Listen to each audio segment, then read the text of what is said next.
আসসালামু আলাইকুম। আমি মিতু বলছি রাজশাহী থেকে। বাংলাদেশি ব্লগার মিতু চ্যানেলের আরও একটি নতুন ব্লগ দেখার জন্য আপনাদের সবাইকে ওয়েলকাম করছি। যে যেখান থেকে আমার আজকের ব্লগটি দেখছেন, আশা করি আল্লাহর রহমতে সবাই ভালো আছেন, সুস্থ আছেন। আলহামদুলিল্লাহ, আমিও আমার পরিবার নিয়ে ভালো আছি, সুস্থ আছি। তো প্রতিদিনের মতোই আজকের ব্লগটাও কিন্তু সকাল থেকেই শুরু করেছি। আর ড্রয়িং রুমের জানালা খুলতেই এখানে যে গাছটা ছিল, সেই গাছটার একটা পাতা দেখলাম নষ্ট হয়ে গেছে। ওই পাতাটা ফেলে দিয়ে তারপর গাছটা কিন্তু আমি ঠিক করে দিচ্ছি।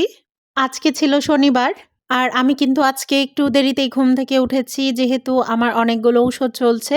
তার মধ্যে কিন্তু কিছু ঘুমেরও ঔষধ রয়েছে। আর এর মধ্যে কিন্তু আয়নের স্কুলটাও বন্ধ রয়েছে, এতে কিন্তু আমার অনেকটা সুবিধা হয়েছে। একদম মঙ্গলবার পর্যন্ত ছুটি। নয়তো দেখা যাচ্ছে এই অবস্থাতেই সকালবেলা উঠে নাস্তা তৈরি করা, টিফিন তৈরি করা সবই করতে হতো। তো গতকাল রাতে কিন্তু আমি ডাইনিং টেবিলটা মুছে ঘুমাতে পারিনি। তাই সকালবেলা উঠেই কিন্তু আগে ডাইনিং টেবিলটা মুছে নিচ্ছি। আর আজকে কিন্তু আমার ভিডিওটা হতে চলেছে একদমই রান্নাবিহীন ভিডিও। তো আমি ভিডিও এডিট করতে এসে আমি বারবারই কিন্তু ভাবছিলাম আপনাদের কাছে রান্নাবিহীন ভিডিওটা ভালো লাগবে কিনা। পরে ভাবলাম আপনারা তো আমার অন্যান্য কাজের ভিডিও দেখতেও ভালোবাসেন। তো যাই হোক, আজকে কেন রান্না করতে হয়নি সেটাও কিন্তু আপনাদের সাথে শেয়ার করব। ডাইনিং টেবিলে যে ট্রের উপরে আমি জারগুলো রেখেছিলাম, ওটা কিন্তু একটু ময়লা হয়ে গেছে। তো তাই ভাবলাম আজকে উঠিয়ে এটা ধুয়ে ফেলি। আমার বাসায় যা কিছু আছে সব কিন্তু শুধু ধুলার কারণেই ময়লা হয়। এছাড়া কিন্তু আমার বাসায় ময়লা করার মতো কোনো লোক নেই।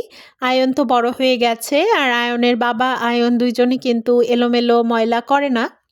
আমি যেভাবে বাসাটা গুছিয়ে রাখি সেভাবেই থাকে, শুধু উপর দিয়ে ময়লা পড়ে যায়।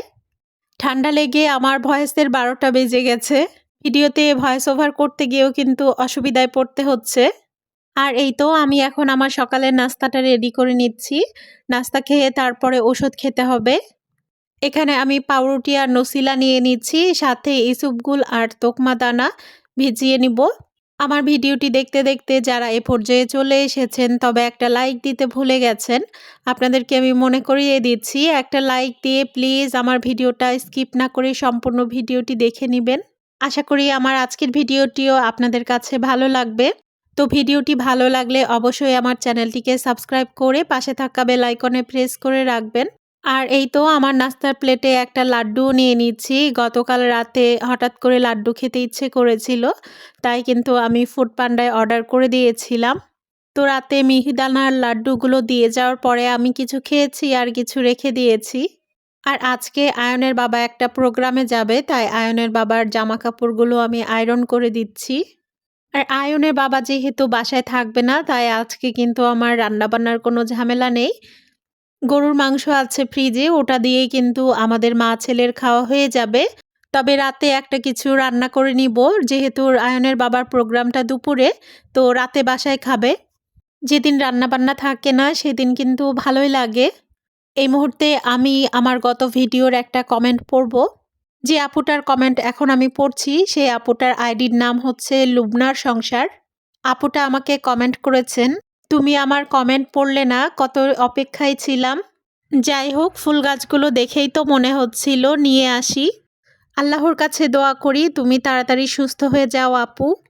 আমি আমার ওই আপুটার নাম না নেয়ায় হয়তো বা আমার আপুটা কষ্টই পেয়েছিল, তাই আমি কিন্তু আমার ওই আপুটাকে খুশি করার জন্য আজকে আমার এই আপুটার কমেন্টটা পড়েই ফেললাম।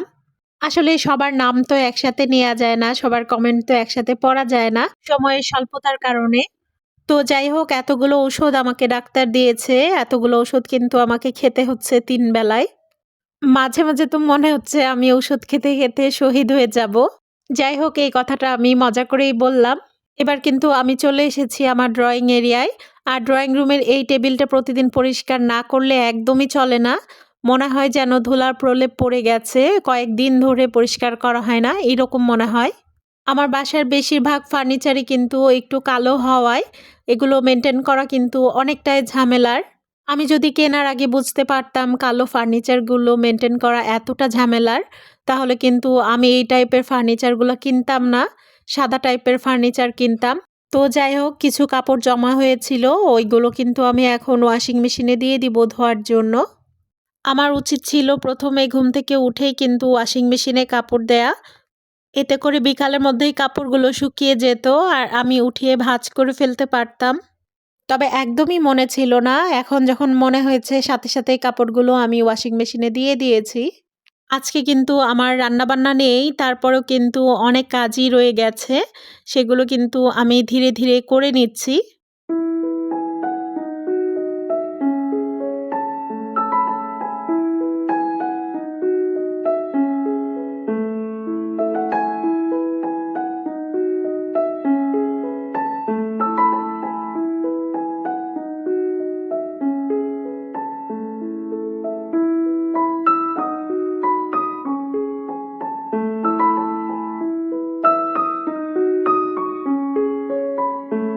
আগের দিনের যে শুকনা কাপড় ছিল ওগুলো কিন্তু ভাঁজ করে নিয়েছি। আর যে ট্রেটা ধুয়ে দিয়েছিলাম ওটাও কিন্তু এখন টেবিলে গুছিয়ে রাখবো। এই ট্রেটা ধুয়ে তারপর আমি পানি ঝরাতে দিয়েছিলাম। এর মধ্যেই কিন্তু শুকিয়ে গেছে আর শুকানোর পর আমি টেবিলে আবার গুছিয়ে নিচ্ছি। যেখানের জিনিস সেখানে গুছিয়ে না রাখা পর্যন্ত আমার মনের মধ্যে কেমন জানি একটা অশান্তি কাজ করে। মনে হয় যে কখন গোছাবো এই জিনিসটা। আমার ভয়েস শুনে অবশ্যই বুঝতে পারছেন যে ভয়েসের কী অবস্থা। আপনাদের সাথে কথা বলতে বলতে ভিডিওর একদমই শেষ পর্যায়ে চলে এসেছি। আরও একবার লাইক, কমেন্ট, শেয়ার এবং সাবস্ক্রাইব করার অনুরোধ জানিয়ে আজকে এখানেই বিদায় নিয়ে নিচ্ছি। আবার নতুন কোনো ভিডিও নিয়ে হাজির হব আপনাদের সামনে। আল্লাহ হাফেজ।